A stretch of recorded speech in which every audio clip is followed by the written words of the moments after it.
Uma das buscas básicas do homem é a procura da verdade. Mas por toda parte avoluma-se o problema do engano. Além disso, antes de que se encontre a verdade, é preciso destruir o engano.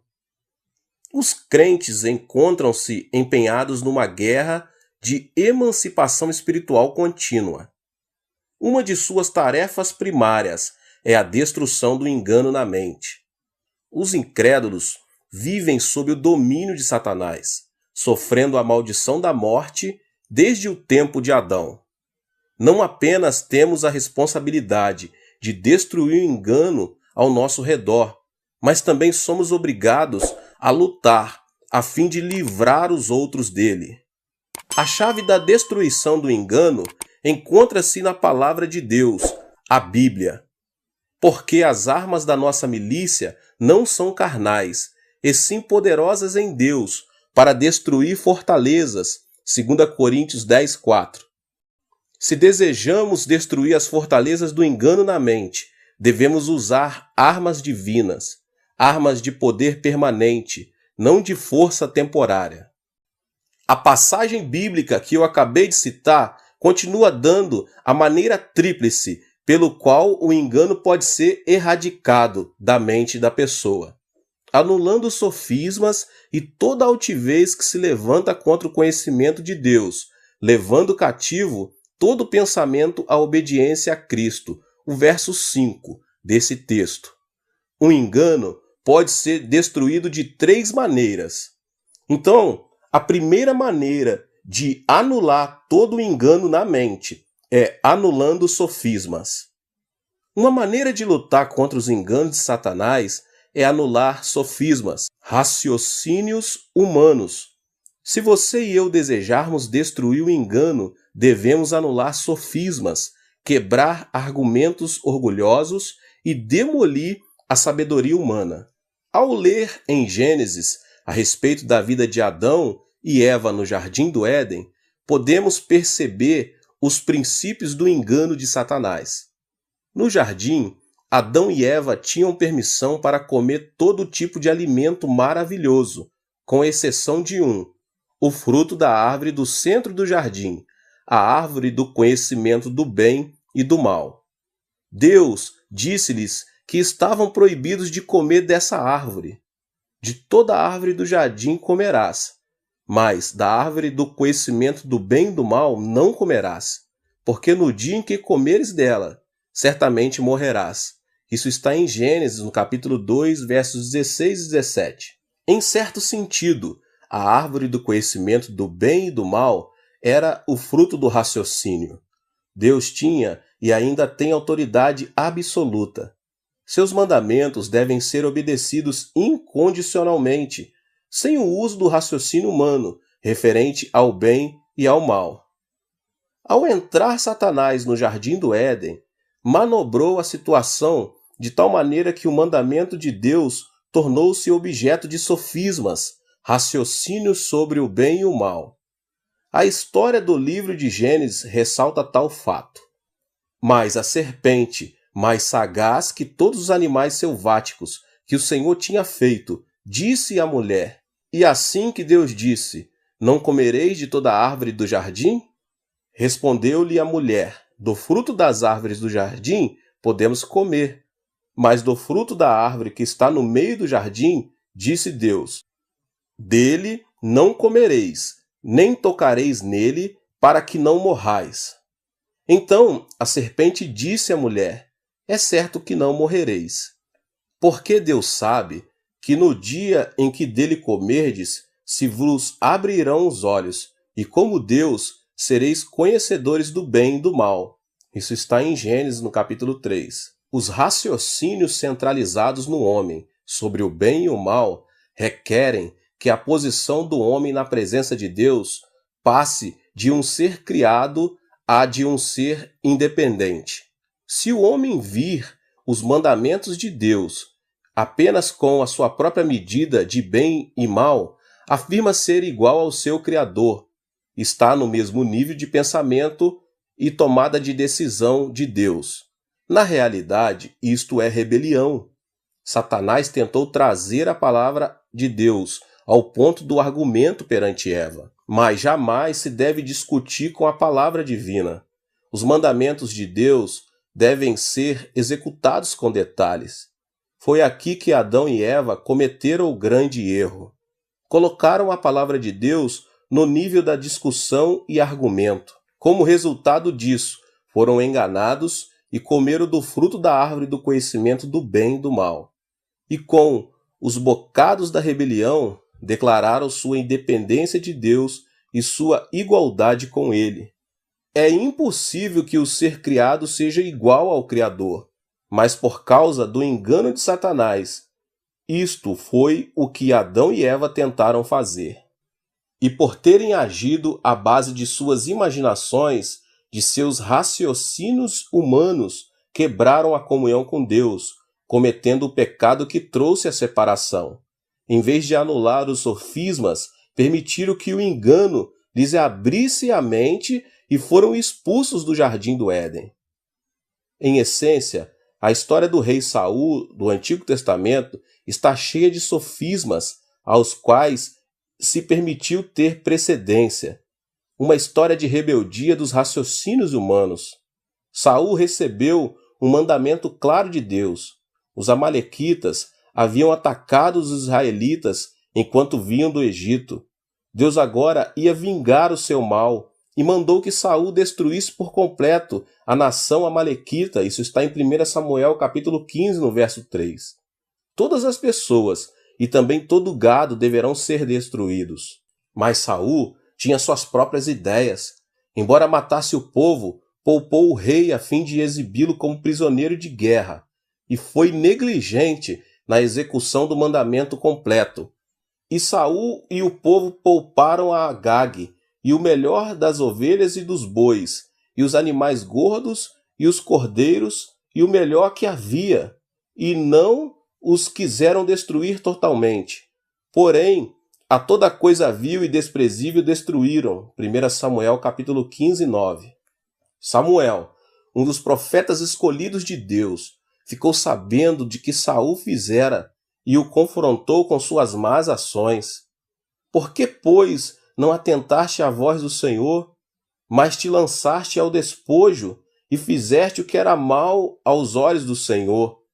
Pelo contrário, dei ouvidos à voz do Senhor e segui o caminho pelo qual o Senhor me enviou. E trouxe a Agag, rei de Amaleque, e os amalequitas os destruí totalmente. Mas o povo tomou do despojo ovelhas e bois, o melhor do designado à destruição, para oferecer ao Senhor teu Deus em Gilgal.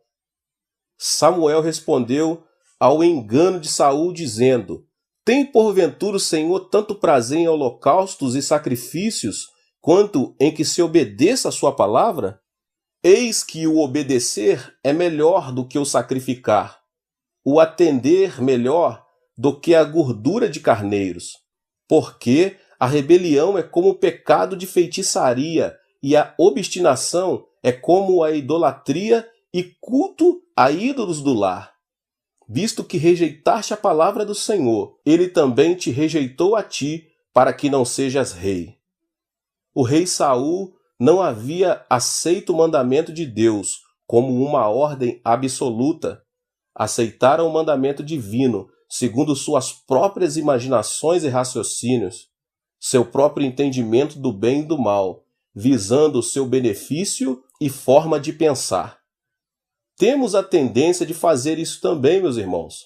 Como o rei Saul e como Adão e Eva, peneiramos o mandamento de Deus, a verdade última, passando por nossa compreensão do bem e do mal. Analisamos as verdades divinas à luz de nossas imaginações, nosso poder de raciocínio. Argumentamos com Deus, desejando ser independente dele e iguais a ele. Mas as imaginações humanas, raciocínio humanos acerca do bem e do mal, apenas impedem a verdade. Se desejamos destruir o engano da mente, esses argumentos orgulhosos com Deus devem ser anulados totalmente. A fé é um elemento importante desta anulação. À medida que sua fé em Deus cresce e aprofunda, seus argumentos contra ele diminuem. À medida que seus raciocínios humanos e imaginações diminuem, você pode viver mais intimamente com Deus, e Satanás tem menos oportunidades de continuar a enganá-lo, continuar a impedi-lo de chegar à verdade da palavra de Deus. De modo que anulemos nossos sofismas, nossos raciocínios humanos. Obedecemos aos mandamentos de Deus sem questioná-lo, anulando assim nossos próprios sofismas, permitindo que a verdade de Deus brilhe com todo o seu resplendor. A segunda maneira de anular toda a fortaleza do engano na mente é anulando toda altivez. Podemos destruir o engano da mente, anulando toda altivez que se levanta contra o conhecimento de Deus. Esse é o verso 5 de 2 Coríntios capítulo 10. A construção da Torre de Babel retrata esse tipo de engano. Nessa época, as relações de Deus com o povo da terra eram boas. Depois do dilúvio, Deus prometeu: enquanto durar a terra, não deixará de haver sementeira e ceifa, frio e calor, verão e inverno, dia e noite. Gênesis 8:22. Deus completou esta promessa de continuidade perpétua com um conjunto claro de instruções: sede fecundos e multiplicai-vos, povoai a terra e multiplicai-vos nela. Gênesis 9:7. Mas o povo rebelou-se contra o plano de Deus. Ora, em toda a terra havia apenas uma linguagem e uma maneira de falar. Sucedeu que, partindo eles do Oriente, deram uma planície na terra de Sinear e habitaram ali. E disseram uns aos outros: vinde, façamos tijolos e queimemo-los bem. Os tijolos serviram-lhe de pedra e o betume de argamassa. Disseram: vinde, edifiquemos para nós uma cidade e uma torre cujo topo chegue até os céus, e tornemos célebre o nosso nome, para que não sejamos espalhados por toda a terra. Gênesis 11, do 1 ao 4. Note a intenção deles de construírem uma torre cujo topo chegue até os céus, a fim de que não sejamos espalhados por toda a terra. Seu engano surgiu de um desejo de construírem um monumento orgulhoso e eterno para si mesmos. Elevaram o reconhecimento próprio acima do reconhecimento de Deus. Deus lhes havia ordenado que se espalhassem e povoassem a terra, mas queriam o oposto, ajuntar-se e ficarem reunidos, um grupo de deuses autossuficientes e independentes. Por causa do seu engano, Deus foi forçado a agir. Deu-lhes línguas diferentes, trazendo confusão, que deu origem ao nome da sua cidade, Babel. Com línguas diferentes e compreensão confusa, o projeto de construção da torre parou. E logo começaram a espalhar-se mais, usando grupos de língua comum como pontos de unidade. Este mesmo tipo de ocorrência tem se dado repetidamente. Quando procuramos exaltar-nos a nós mesmos acima de Deus, tornamo-nos parte de um engano que deve ser confundido e detido. A linguagem é o veículo de ideias e ideologias. Por todo o mundo há múltiplas ideologias: comunismo, capitalismo, neutralismo, humanismo. A humanidade está sendo confundida, assim como o povo foi confundido na Torre de Babel, porque tem tentado elevar-se à igualdade com Deus, em desobediência a seus mandamentos. Por esse motivo, Deus tem permitido que um espírito de confusão domine o mundo todo hoje. A destruição do Império Romano também exemplifica este tipo de engano.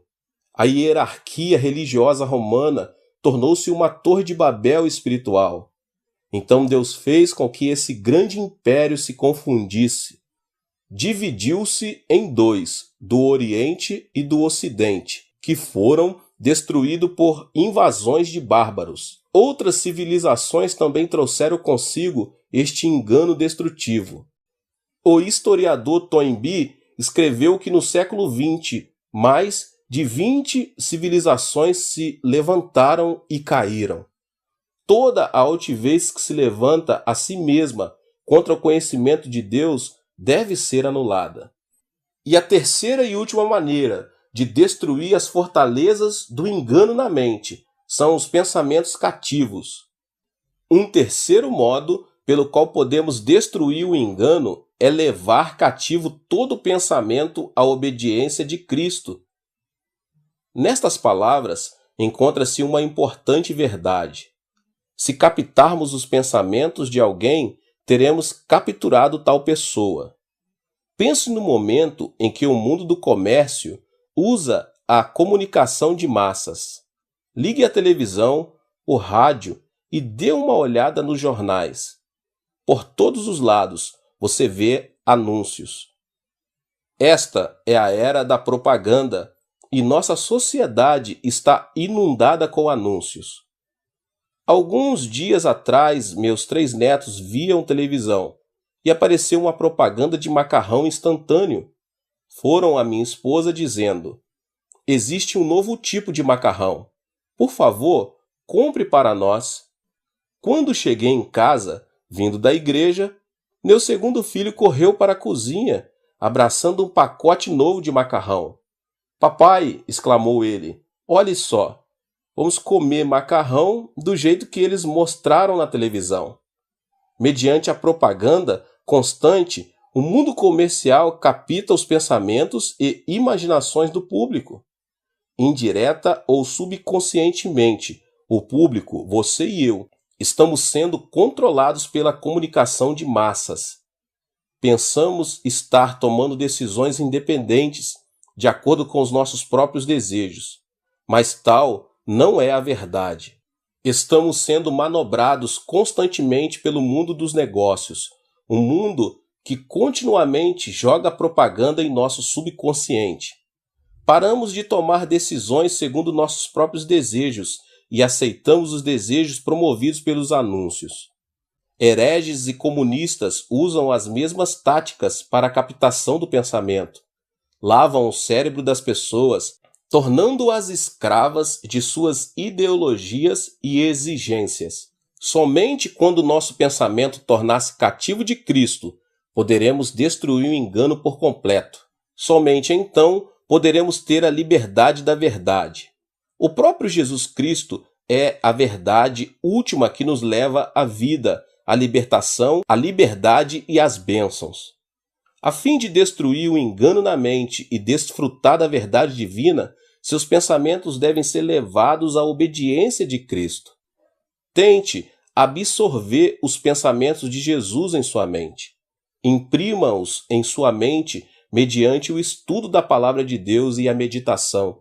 Leia a Bíblia e medite nela com diligência e deixe que ela se torne parte do seu processo de pensamento diariamente. Vá à igreja regularmente e ouça com atenção os sermões e ensinamentos apresentados. Tenha um caderno em mãos, anota tudo que está sendo dito e, principalmente, comente sobre o que está sendo pregado. Peça que o Espírito Santo o ajude. Lembre-se de que os que se inclinam para a carne cogitam para as coisas da carne e continuam a se espojar no engano. Mas os que inclinam para o Espírito, das coisas do Espírito. Romanos 8:5. Aprendem de antemão a destruir o engano na mente, levando seus pensamentos cativos à obediência de Cristo. Se desejarmos sermos livres, a fim de desfrutar da verdade divina, então nós também devemos levar nossos pensamentos cativos a Cristo. Deus é o autor de toda a verdade. A verdade divina encontra-se ao nosso alcance na palavra de Deus, a Bíblia. Mas antes que essa verdade possa tornar-se uma realidade para nós, o engano deve ser destruído totalmente. A fim de destruirmos o engano, as imaginações, raciocínios humanos sobre o bem e o mal devem ser abandonados.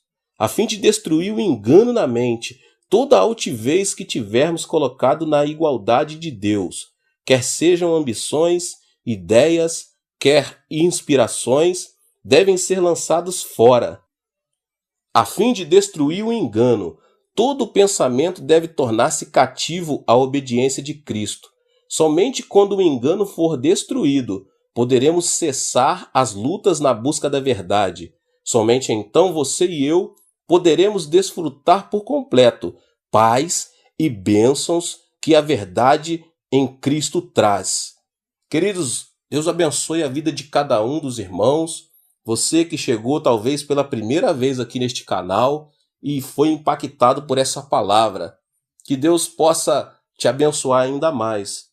Mas se inscreva aqui no canal, ative o sininho das notificações para que você não perca nenhum vídeo que está sendo postado aqui neste canal tão abençoado, que tem abençoado centenas e milhares de pessoas.